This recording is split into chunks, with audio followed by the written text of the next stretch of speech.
Why, double C, why, oh.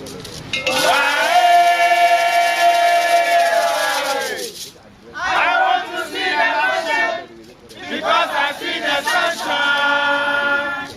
Why?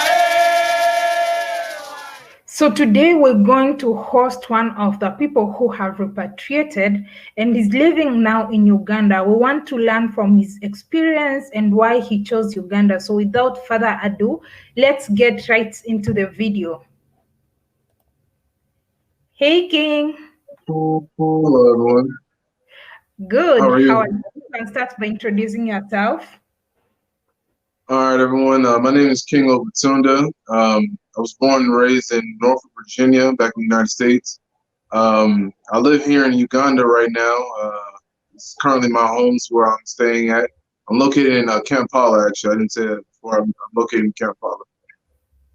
Oh, so when did you move to Uganda? Back in 2018, towards the end of 2018. Why Uganda? You see a lot of Africa diaspora are mostly going to West Africa. Why Uganda? Well, it's actually a long story, so I'll make it a bit short.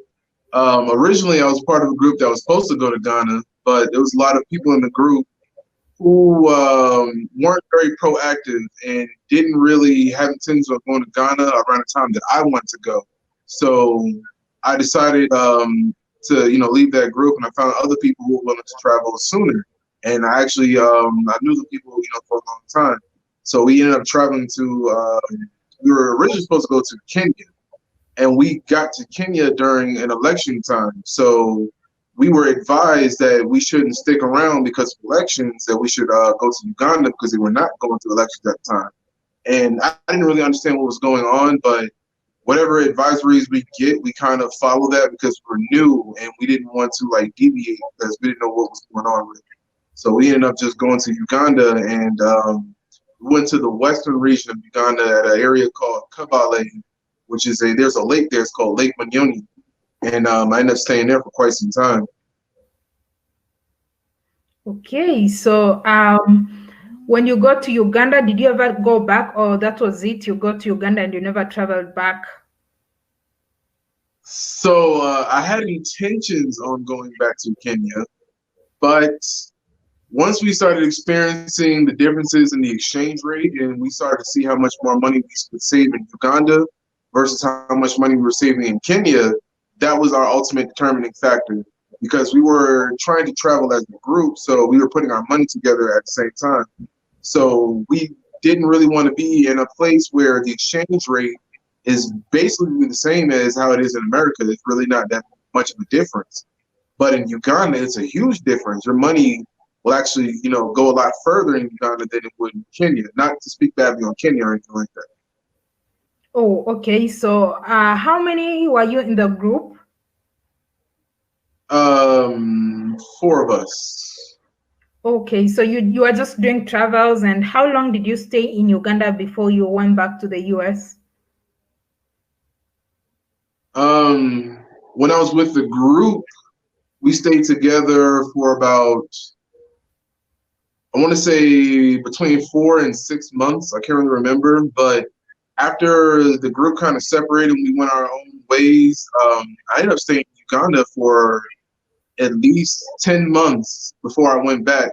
And I came back again 2019 for a few weeks. And then early this year, right before lockdown, is when I made my way back. Okay, was Uganda the first African country? Okay, so you were in Kenya. So basically Kenya was Kenya the first African country you visited? No, Morocco was the first African country, technically, but it wasn't in our intentions to go to Morocco, actually. It was a layover, and we ended up being held over in Morocco for 2 days. So that was a blessing to me, in my opinion. So I don't think I ever would have went to Morocco just because. So being stuck there was pretty nice. Okay, and so it's Morocco, Kenya, Uganda so far. Yes. How was your first experience in Africa? How did it feel? In Morocco, I was kind of confused because I was very ignorant to Africa. So I didn't really know exactly what to expect when I got there. So when I got to Morocco and seeing a lot of Arab people, my main question was, where's all the African people at? You know, I don't really see too many of them. So when I when I got into my hotel, then I saw the domestic workers. That's when I saw the Africans. But everybody else that I was seeing around Morocco were pretty much Arab people, Moroccan Arabs, but whatever. But that was my first experience. So I wasn't really sure what to expect when I got to other countries. When I got to Kenya, everything changed completely because there was African people everywhere. And I was like, okay, now I'm in Africa. Now it's the African experience. So that was my real African experience right there. When I got to Morocco, that wasn't really, I was thrown off, you know what I'm saying? When I got to Kenya, that was the real deal right there. I mean, from seeing men riding donkeys down the road or seeing like just random things, you know what I'm saying, that I wouldn't have really seen anywhere else. I was like, yeah, now I'm in Africa. Okay, and so maybe you can tell us more and how you ended up finally coming and deciding on settling in Uganda. Okay, well, it's been my dream to want to return to Africa for many, many years since I started to sort of awaken myself and I started to discover who I am as a Black man. I started to read a lot of books about the origins of my people, and the main thing that we know about our people is that we come from Africa. We don't know specifically where, but we know we come from African soil. So with that being said, I wanted to make my way back to African soil. Now I tried to do that through West Africa, but obviously that wasn't possible at the time. So I went through East Africa, and that was my motivation behind that. The more I gained understanding, the more I really wanted to be in Africa. So when I got to Africa, I started to do everything I said I wanted to do as far as like learning cultures, languages, eating the foods, greeting people, you know, just different interactions and different things that I could think of. You know, I started to do all of those things. And the more I did it, the more I felt at home. You know, I didn't really feel like I was in a strange land. You know, most people, when they go to a foreign country, they feel like I'm in a foreign country. I know this is not home. You know, I can't really adjust to this. You know, it's cool to be around it for a short amount of time, but most people don't plan on making it their home. The minute I got to Kenya, I knew eventually if Kenya wasn't going to be my home, there was going to be an African country I might stay in, because I just didn't feel, like I was in a foreign place. Like I said, I felt home, you know? So that was my understanding. And when I got to Uganda and I started to see how easy it was to maintain day to day, that really, really did it for me, honestly, because I saw how far the money that I had would stretch, what I'm capable of doing while I'm in the country, how long I could be in the country, things like that, getting a place to stay, how easy it is to meet people, and how easy it is to get around the country. Getting from the capital to the western region of Uganda was not a difficult process at all. It wasn't even a scary process, because this is actually one of the very peaceful countries in Africa. So, you know, it was just many, many things that happened that were very positive that led me up to saying, okay, you know what? I want to stay here in Africa, but in particular, Uganda. So what do you love most about Uganda? What do you love most about Uganda, and what do you miss most about the US? You can start by what you miss about the US. What do I miss about the US? I will say this. There's not a lot of things that I cannot get in Uganda that I couldn't get in America, if that makes sense. So I'm not really going without. I will say that's kind of difficult, because I was very detached from America, to be honest. Like, the more things that kept happening in America, the more detached I became, especially after I served my country and then I came home and was treated the way that I was treated. I became very detached from that place. So I can't really say, but, you know, I'll say this. I miss a lot of the food, a lot of the unhealthy food and the unhealthy snacks, stuff like that. I'll say that. I miss a lot of that. Outside of that, it's not a whole lot that I'm I miss out on, like I want to go back to, that I can't live without. Okay. And what are the major differences between Uganda and America? Cultural differences, infrastructure, of course, finances. One big thing that I have discovered is Black Americans, we come from a history of negative impacts on our lives, a lot of past trauma. And Africans have too, but not in the extent that Black Americans have. So what I mean is that there are certain countries that went through genocide. There are certain countries that went through civil unrest, things like that, riots, things of that nature.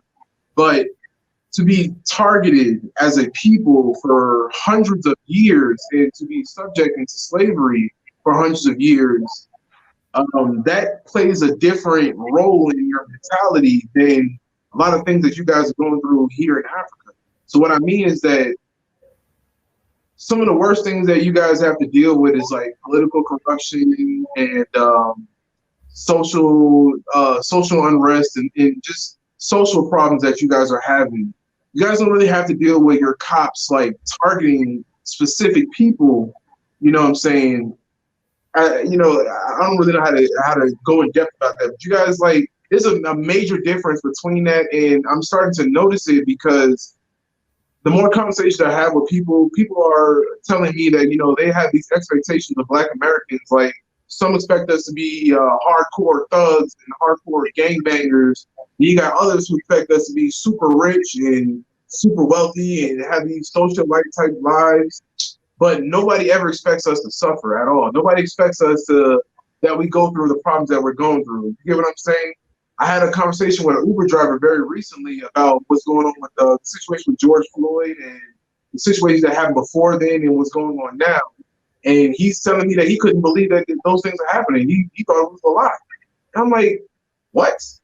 How? How could you think that's a lie? Like, this is reality. So there's a difference in your media as well. Your media may not have access to those kind of videos and information that would show what's going on around the world or what's going on specifically in the diaspora of Africans. So, that's one of the things I would like to mention, I would emphasize on that. Okay, I think on that, it's basically mostly due to the, how the media portrays some things. So that's why maybe people would be surprised when you're talking about maybe some of the injustices happening, as well as they portrayed how people are portrayed as thugs and all that. That's the movies. That's what movies do. And that is why we need alternative media so that, we can get to see the other side. And yeah, I think basically it's just media brainwashing. And now you see that you served in the military in the US? Yes, I was in the United States Army. Oh, okay. Then you retired and decided to come home. Yes. Did you had any experience about Africa? What did you know about Africa? Generally, your first impression of Africa, is it what you expected it to be? Honestly, no. Like I said, I had a very ignorant view of Africa. I'll just shed some light on that. When I flew into Africa, honestly, I thought that I would have to fly into a major airport and get a small plane and fly into like a really small airport, like in the bush somewhere with a dirt runway or something like that. And honestly, when I saw Jomo Kenyatta Airport, I was like, whoa, wait a minute, this is not what I expected at all. So, that's what I mean. Like, I had a really ignorant mindset. My mind is blown almost every day, being here in Africa, because I discover new things, every day, things that are good and things that are also bad. So every day that changes for me a bit. So how much does somebody need to survive in Uganda per month approximately?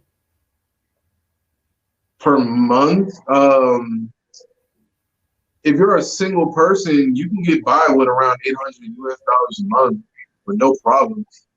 Especially like if you're not the type of person who eats out a lot, even if you do eat out a lot, you still save a little bit of money because food is cheaper. If you eat locally, I mean, if you eat at like the expensive restaurants, then of course you're gonna run out of money quick. But if you eat locally, you'll be perfectly fine. So if you get a 90-day visa, you get the East African visa, and you decide you only want to stay in one place for the whole entire 90 days, you have around $2,100, something around that lines. You'll be perfectly fine for the entire 3 months here in Uganda. You'll be perfectly fine. You'll have a place to stay. That's number one. You'll definitely have a place to stay. Very cheap accommodations. On my YouTube channel lately, I've been focusing on showing budget homes so people can know how to maintain on that little bit of money when they're budgeting. So you can find a nice place to stay. I'm going to do videos on supermarkets very soon so people can know how to do their grocery shopping. But there's fresh food markets everywhere. If you don't want to shop for your own groceries, you can send for somebody to do for you, or you just eat out, locally, like I said. But $800 personally, I feel you can maintain with that because I've actually done that before.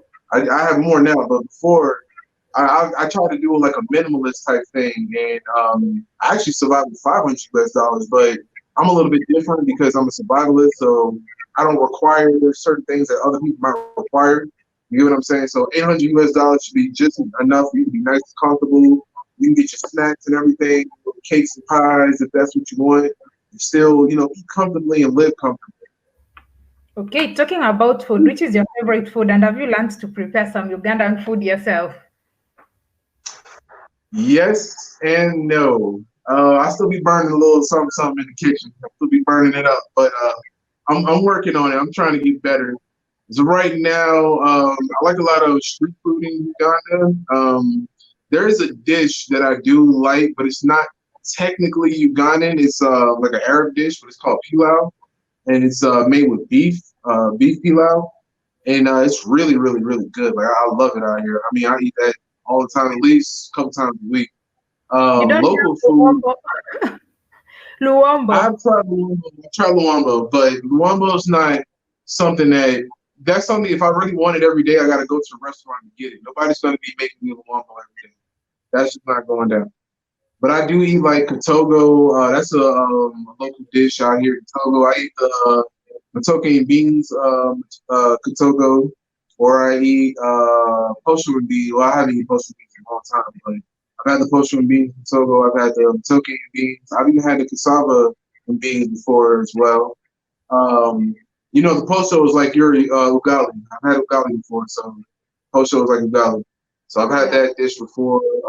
I ate the greens out here. They had dodo greens or nakati greens or something like that, or sukuma wiki. So I've tried many different things. I mean, I eat locally all the time, so that's not a problem. One of the things I need to stop eating is a local dish called Rolex and chickamando. Those two right there are local like street foods, and I eat that a little bit too much. So I'm not gonna lie about that. I know that. I enjoyed that when I was in Uganda.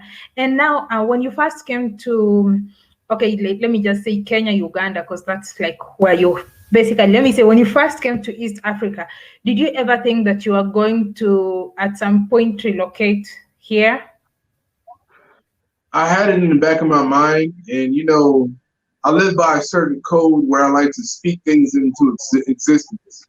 So long as I kept that thought relevant in my mind, and I kept saying it often out loud, not just in my head, but I would say it out loud, like I want to move to Africa. And then when I got to Africa, I kept saying out loud, I want to stay here. I want to stay in Africa. So oftentimes I would say that. Eventually, I manifested that. So I do believe it in my heart. That's what I felt at the time, but I wasn't sure, because, you're never sure of the future. You never know what happens. But when you want something in life, you try to speak those things into existence and you try to manifest it. I manifested what I wanted this. Do you have any regrets? No, I don't have any regrets. Everybody just would like a little bit more time. That's one thing everybody would probably want. If you had a little bit more time to do this or more time to do that, you could be better prepared. But I honestly don't have any regrets. If I didn't leave America when I did back in January, I wouldn't have been able to come here because of COVID-19. Now I'm stuck here. I'm not stuck because I'm where I want to be, but You get what I'm saying? Like I don't have to go back. You know, and my visa's expired and everything, so I don't have to go back because I'm being excused at the moment. So I'm good on that part. So do you plan to like later on make the full relocation?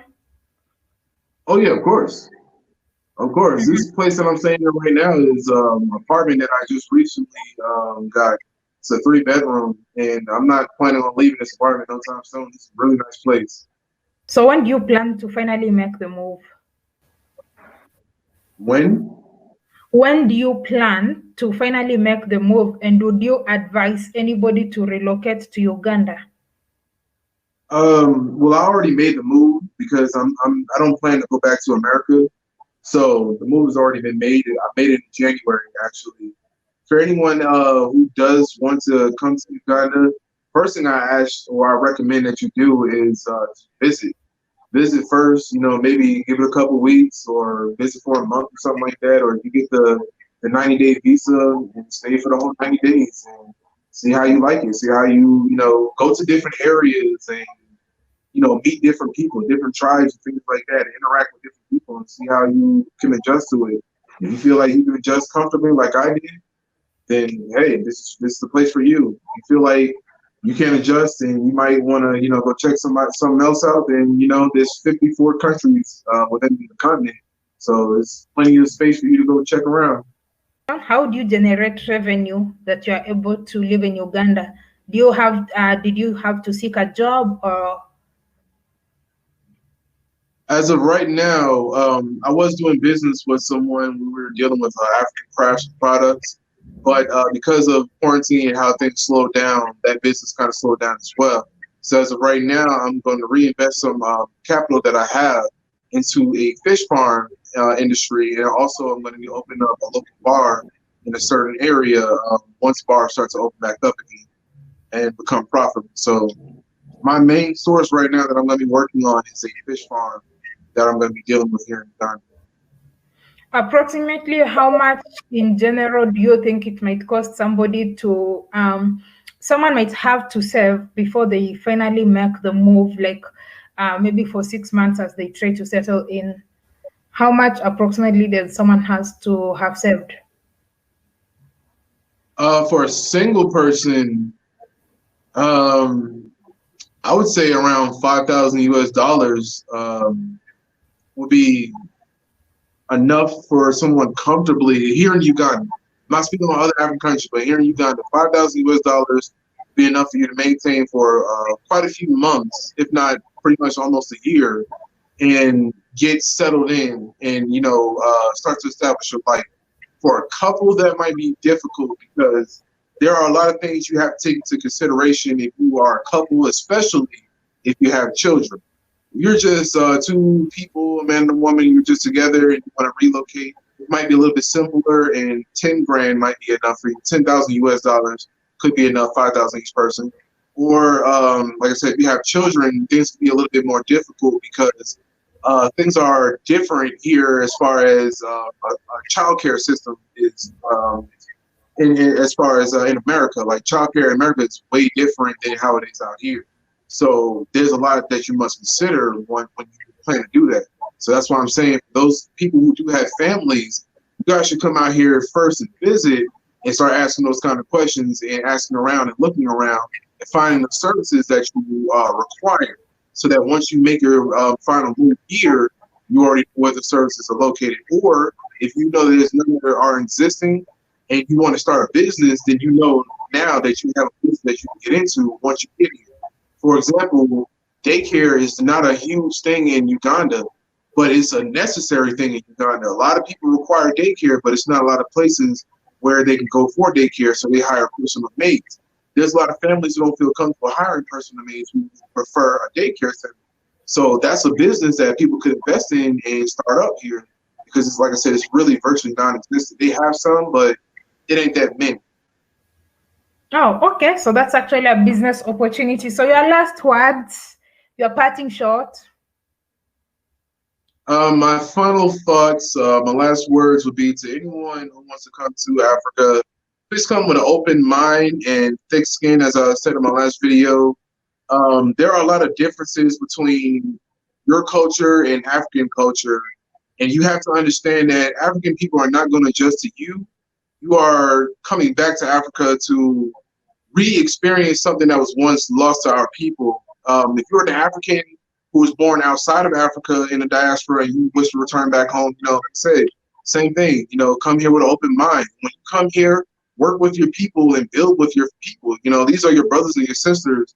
Many of them want to build with us, but they just don't either have the motivation, the understanding, or the information to do that. So I encourage all of my people abroad and here on the continent, to open your minds and your hearts and, embrace your brothers and your sisters all around and to work with each other.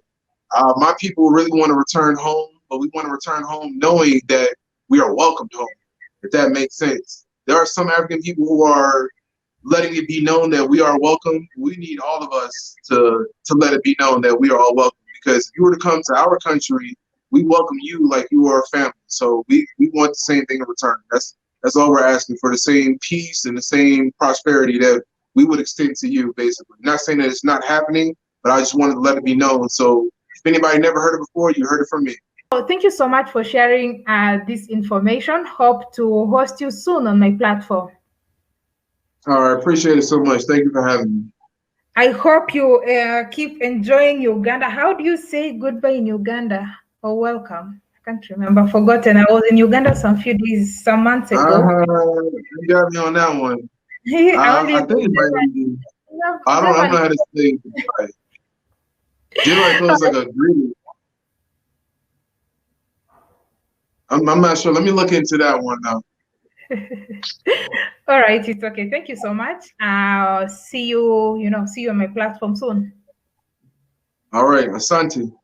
Kwaheri.